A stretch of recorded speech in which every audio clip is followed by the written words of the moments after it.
Good morning and welcome to the Saturday special of my live comments. We are at the cusp of a new revolution, and the revolution is a digital one. A powerful technology, artificial intelligence, has emerged from its own ashes like a unicorn, thanks largely to advances in neural networks modeled on the human brain. And today we find artificial intelligence patterns in most unstructured data sets, which improves performance as more and more data becomes available. But it's also creating a certain problem. It does identify objects quickly and accurately and makes more and more better and better recommendations for better decision making. It also minimizes interference from complicated human demands and decision making. But then this may raises certain objections, there's certain ambivalence, and the ambivalence is to what extent the human decision making is independent. How much is it influenced by a machine, or is it the result of free will? For decades and decades and the centuries we have been talking of the man's free will. But as AI becomes more revolutionary, would that basic essential human trait of free will, of decision making, of risk taking still be there, or will that all be neutralized? This is a problem which we are all facing. How we will govern the new word of machine democracy. The human beings across all levels of power and income have to be engaged and represented. But would AI age permit them? This is a very, very anomalous situation.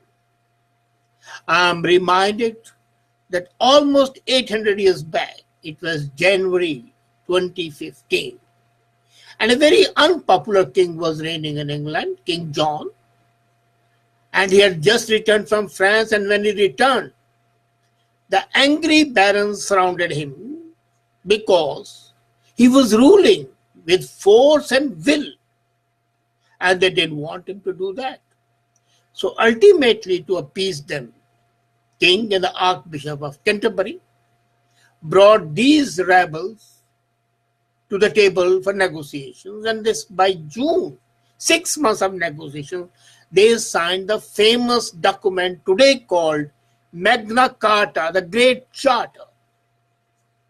A very imperfect document politically, but it was teeming with special interest provisions, and still today we recognize Magna Carta as a watershed moment in human history because it, for the first time, identified that there's an equitable relationship between the powerful and the people who are ruled by them, between the ruler and the ruled. So this set up a stage for the age of enlightenment, for Renaissance, and for the resurgence of democracy. The balance of power is a major issue. And now, in this age, at one time it shifted to the kings and the queens, dictators, prime ministers and the presidents elected or nominated. But today, the balance of power is shifting to the intelligent machine. And the power of the human beings is at stake. It is as if a new ruler is coming, full of absolute disdain for the established notions of democracy or rights. It's all being controlled by the machines. I'm reminded of the Brave New World by Aldous Huxley, where the people who rebel would be punished. Machines are the all-powerful thing. In a world we are going to live in, where machine will create more value, produce more products, and reduce human control over design and decisions, and existing work and life balance shall change. The whole neuro-based economics, the whole social system shall become a thing of the past. So the balance of power shall go there. The meritocracy shall be the machines. Is this robot better or is that robot better? Should I go to a human doctor or should I go to a robot doctor? The robot doctor success rate is 100%. The human rate might be 99.9%. But then human who is aided by the machine, so why not go to the machine itself? The thing goes beyond jobs and economics in every area of life. Machines are starting to make decisions for us. And that's not bad. But when the decisions are taken without our conscious involvement, that is bad. That is dehumanizing us. Machines recognize our past patterns and then that of the people like us all over the world, and then we come to know the decision. Today we receive news that shape our opinions. Outlooks and actions are based on inclinations. And the past actions justify them. And the actions of others are bubbles in our eyes. While driving my car, I share behavioral pattern with the automated makers of the automobiles and with the insurance companies, so we can take advantage of navigation and increasing automatic autonomous vehicle technology. But is that enough? And as we continue to opt more and more into convenience, we choose to trust a machine to get us right. Machines will get to know us, perhaps in more honest way than we know ourselves. That I agree. And I have no hesitation in saying, but is that not taking away my capacity to think? And you remember, a couple of months back, a lady put her car on GPS and drove into the Ontario lake. Something went wrong with the system. Some wrong message was there. Some algorithm got corrupted. And that's what happened. The reliance on the real data would determine our real actions. And the machines constrain us rather than liberate us. It's a personal choice of man. But when the machines come in, they eliminate the personal choice. As I said, the free will. Where is the free will? The machine has decided that you are taking this way.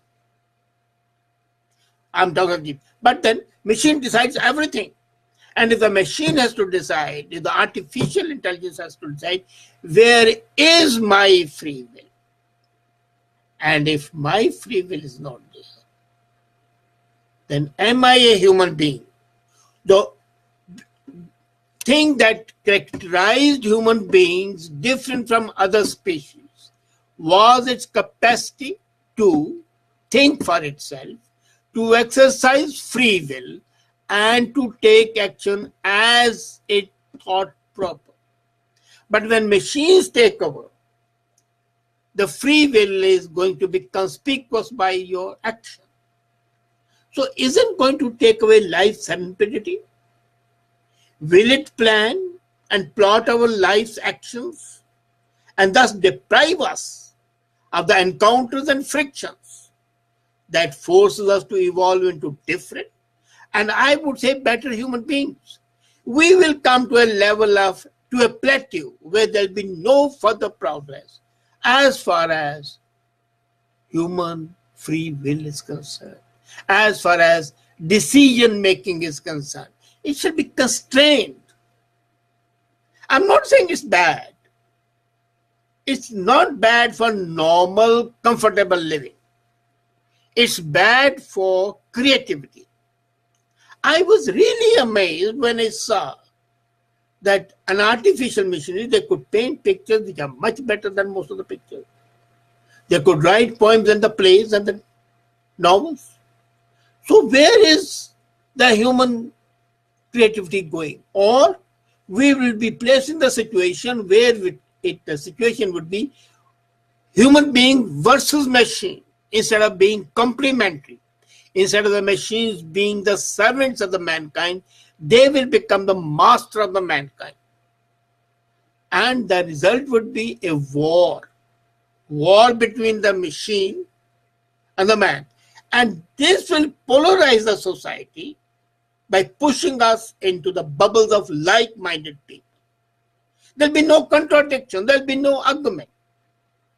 So, you will not be able to verify your beliefs and values without random opportunity to check them, defend them, and then maybe either forced to rethink or to affirm it. The process of self-affirmation would be lacking. Artificial intelligence might get used to digital social engineering, and it would. It would create parallel micro-societies, image digital gerrymandering, with political operatives operating. But honestly, I foresee a dark future as far as the human capability is concerned. I shall become a part of the herd, and the herdsman, the shepherd, shall be a machine. Quite possible, artificial intelligence may be used to lure voters to certain profiles ahead of the election, and then the decision is taken for granted. Consider companies being able to hire in a much more surgical targeted fashion and not personal relationship. Who makes a judgment is important. A machine judges us on our expressed values, especially those implicit in our commercial direction, and yet it oversees but it overlooks other deeply held values that we have suppressed or they are dormant, and they are dormant as long as they are not needed. But with the machines taking over, those dormant values would never be needed. And in which way would be better than a well-trained dog listening to the whistle of my master? I would become a Pavlovian dog and my mouth will start salivating at the whistle. Is that what we want to be? Is this not a time, what Ayn Rand calls Atlas Shrugged and Atlas Shrugged? Your free will is becoming, and I wouldn't call it a free, I'll say your humanity is being snatched away from you. Will the machine respect your right to free will and, most important, self-invention? It might take a decision about your safety, the compromise on the historical data. But sometimes you want to take an adventure and the adventure will be listened. And then, another thing, there'll be discrimination and there'll be bias. The machine might discriminate against people of lesser health because those people are not required. We might come to a stage when anybody who is sick has to be eliminated. I'm talking the extreme thing. It's not going to happen today and tomorrow, but it can happen. Just recently and this was brought home to me by this incident of Uber. They faced an outcry over racial discrimination when its algorithms relied on the zip codes to identify the neighborhoods where writers were most likely to originate. So based on that algorithm, they would go to the areas where the people are likely to be your customers. So you are being manipulated. And the machine would always favor survival of the fittest or the survival of the most productive. Now, the fittest of survival the result would be the same what used to happen in Sparta. Way back 4,000 years back. In Sparta, whenever a child was born and the child was weak, he was dropped from the top of a mountain so that it dies and is not a burden on the society. Would human beings be treated like scum and garbage? That's the point that faces me. We cannot stop artificial intelligence. It has come, and it has come to stay, and it's going to become a part of our life. We have released the genie. We cannot put the genie back in the bottle. Nor should we try, because the benefits will be transformative. They'll help us in human growth and development. But there has to be compromise. So we need a new Charter of Rights, a Magna Carta, to deal with the machine age. And this Magna Carta, as the global artificial intelligence economy, shall be inclusive, collectively developed, multi-stakeholder Charter of Rights that will guide our ongoing development of artificial intelligence, and most important, lay the groundwork for the future of the machine-human coexistence, and continued more inclusive human growth. This human growth can be in economic, social, or political field. We as a society, and this Magna Carta is basically a covenant between the researchers, between the software developers, between the algorithm makers, between the users, between the government and the society as a whole, that we start to identify rights, responsibilities, and accountability guidelines for the machines and the machine makers, guidelines for the inclusivity and fairness at all intersections of artificial intelligence and human rights. So each and every point of contact must be defined, and that has to be done today. And if we don't do it, we will not establish enough trust in artificial intelligence, and we will be deprived of being able to capitalize on the amazing opportunity being provided of artificial intelligence. It's great. It's a breakthrough. But the breakthrough have to be braked at times so that we remain human. That is a crucial point. Think about it. Let a movement start for a new Magna Carta. That is a need today, and that is what should be the main concern before we further go into development of artificial machines. And this is basically going to be either a salvation or our annihilation. Choice is yours.